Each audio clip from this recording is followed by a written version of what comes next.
Yo, what is up, guys? It's Pedro here. So the Washington Commanders got some good news. They will be playing their young linebackers, Jordan Magee, who balled out last week against the Cowboys, and then Cam Medrano, their fifth-round rookie from this year out of UCLA, who showed a little bit of promise in the offseason. They also will likely be getting back Terry McLaurin and Deebo Samuel. If you guys are new, make sure to subscribe, hit that like button, and that notification bell as well, so you never miss a video. And yeah, let's get right into the video. So really good news here. Jordan Magee will be getting more snaps. That's what Joe Witt said. He also said you can probably expect to see some other personnel changes. Maybe it's these, but I think there'll be, some other ones as well.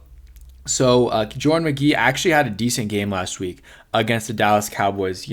Maybe balled out was a little bit of a overstatement, but he played really well. Maybe he didn't make any game-changing like interceptions or forced fumbles, but he did have a good game for the Commanders. He really did. And let's go over some of his stats last week against the Dallas Cowboys. So most snaps in his career, 21, which I believe is more than more than all of his games last year combined. Most tackles in his career, 4.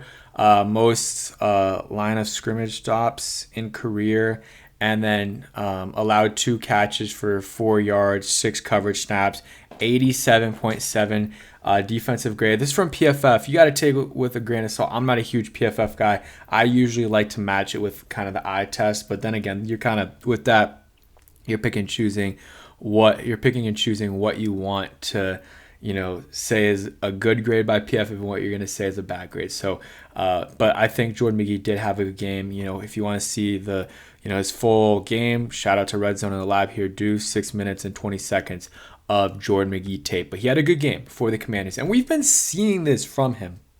He has the athleticism, he has the speed, the change of direction, and he's just obviously a lot younger than someone like Bobby Wagner. And, it's the second year. Last year was injured. This year, dealt with some injuries in the offseason, but, started the season pretty healthy and just wasn't getting a lot of snaps. In my opinion, they play Wagner too much. And I think, they played him less last week, but I think, I'm not completely sure, but I believe at the end of the game, he wasn't really playing. But that's because they were losing, not because, it was better for the team. That's, in terms of, it was better for the team, in my opinion, for Jordan Magee to be out there, but that's not what their decision-making kind of process was. They just were like, all right, we're getting beat by a lot. Let's take out our old guys and put in the young guys. And I think they really do need to consider taking out Bobby Wagner on 3rd and 10, 3rd and 11. What is Bobby Wagner going to do for you on that play? And I know sometimes you can't, if the offense doesn't sub, you can't necessarily sub, but if you can sub, why not on obvious passing situations, on 2nd and 10, 2nd and 12, 3rd and 10, take out Bobby Wagner. Bobby Wagner's great on obvious running situations, and he can rush the quarterback too a little bit. But besides that, at this point in his career, he's not the best. I'm not saying he's awful, in coverage, but it's bad. It's bad. And, run stopping, he's pretty good, though, and getting to the quarterback, he's pretty good. So he still is, useful in some areas and some facets of the game, just not as a, coverage guy. So if you can take him out on obvious passing situations, that's good. That doesn't mean you're going to be able to, first off, take him out on all the obvious passing situations, but also, you're not going to be able to take him out on all of the passing plays because, hey, sometimes it might be it looks like it's an obvious run situation, like a 2nd and 1 or a 3rd and 1, but they end up playing, they end up doing a little play action. Bobby Wagner's out there. That's fine. You can live with that. But the obvious ones, I think you need to take him out and put Jordan Magee in. And Cam Medrano, I'm fine with it. I don't think you need to rush him in yet. He's still young, and the tackling is an issue with him, but coverage-wise, he's very good. So obvious passing situations, maybe you can put him in there as well. And now with Dorrance out for the year, you have Jean-Baptiste, who's out for the year as well, likely. And then Dietrich Wise, you can probably rush Luvu or Wagner. Like, you can have some situations where, especially Luvu, he's just lining up as an edge rusher. So you can have him as an edge guy, and then you can just add another linebacker on the field. So that's a way to get more of these young guys out there, especially Jordan Magee, get him in there. Same thing with Cam Madrano. But I would really, these next, obviously the Commanders, you want them to win. They're technically still in it, even though I think the season's over. But it's never over until it really is over or until it's really ugly. And we kind of there, but not all the way there. But really this week, again, would love to win. But it's about, in my opinion, the younger guys and some of these other guys that we've invested in.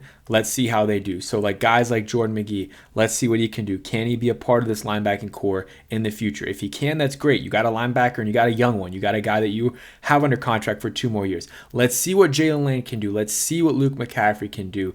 Let's see what Mike Sanderson can do. Let's see what Johnny Newton, some of these guys. Ben Sinnott, I need to see more from him. And then some of the guys they've invested, a lot of assets in. Laramie Tunsil, hopefully he continues to ball out. Marshawn Lattimore. At this point, I think we know the book is, written on him in terms of his career here in Washington, but still would like to see him ball out. Maybe if he has 2 insane games, you can get something for him in terms of, trade capital. But I just want to see these young guys play well, because that's what it is. Next year you want to see which guys you can really build around and which guys are a part of the future versus which positions you need to potentially upgrade. Offensively, I think overall they're okay. They have the right quarterback. Offensive line, I don't think they really need to touch that too much. You can maybe make a couple of changes, but the offensive line is in a good spot. And then receiver-wise, you probably need to add a guy on tight end. See what you have in Ben Sinnott, and you have John Bates, who's a good blocking tight end, but you're probably going to need to add a younger tight end. But like the offensive line and quarterback, which I believe are 2 most important position groups, you have those set. So you're in a good spot, in my opinion, offensively. But let's see which of these other guys on offense and defense will step up and really, ball out for the Commanders. So, this video is about Magee and Madrano, but, this week's about a lot of other guys. We need to see which guys really step up for the rest of the year. But real quick, before we get into the really good news on Terry McLaurin and Deebo Samuel, a word from today's sponsor. And a huge shout out to Sleeper for sponsoring today's video. Make sure you guys go ahead and check them out. There's a Thursday night game this week. Obviously, there's college football on Saturday, even Friday too. Virginia Tech's playing Cal. And then you also have Sunday and Monday football. So that should be really fun. And you guys can get a free $20 entry on Sleeper. Also can use my code Pedro for 100% match up to $100. Use the link in the description. Terms and conditions apply. And a huge shout out to Sleeper for sponsoring today's video. Now let's get into some injury updates. This will be quick, but Deebo Samuel back on the field together and they're practicing. So overall good news there on that front. So yeah, super happy about that. Give Marcus Mariota a little bit more, life and just more security blankets and more everything, security blankets, down the field targets, especially with Terry. And, this offense is going to get a huge boost. I honestly do like what they're doing on offense. It's just hard. The offense has been awful, right? But when you have, your franchise quarterback out for this is going to be his 3rd game. You also have, and also he was hurt like almost, midway through the second half of the Packers game, was hurt basically second half of the Cowboys game. So when you have that, and then you also have, different quarterbacks in and out of the lineup, that makes a difference. And then, all your receivers are in and out of the lineup. You really didn't get an offseason to really, gel. It makes a difference. And that's what I was saying early on in the offseason. Like, I don't think it's a non-factor that Terry McLaurin was missing practice. Like, I thought it was an issue. And because of getting, working with the offense, and Deebo's a new receiver, so he needs to get his chemistry with his other receivers, and that includes Terry. And obviously, Jaden and Terry have chemistry, but you still want to see that continue. So I did think it was an issue, and I think it turned out to be one. And also Noah Brown in and out, so he's going to be out for another few weeks, maybe the season. I don't know. I don't care at this point. Obviously care about his recovery and hope he's good, but in terms of him playing this year, I'm not counting on it. But Terry, expecting a big game, big rest of the season for him. He needs to ball out. If he wants to get 1,000 yards, I think I saw his stat. He needs to average 85 yards a game. It's possible, but he's never done it in his career. I don't think he's definitely not average 85. But I'm excited to see what he can do. Same thing with Deebo.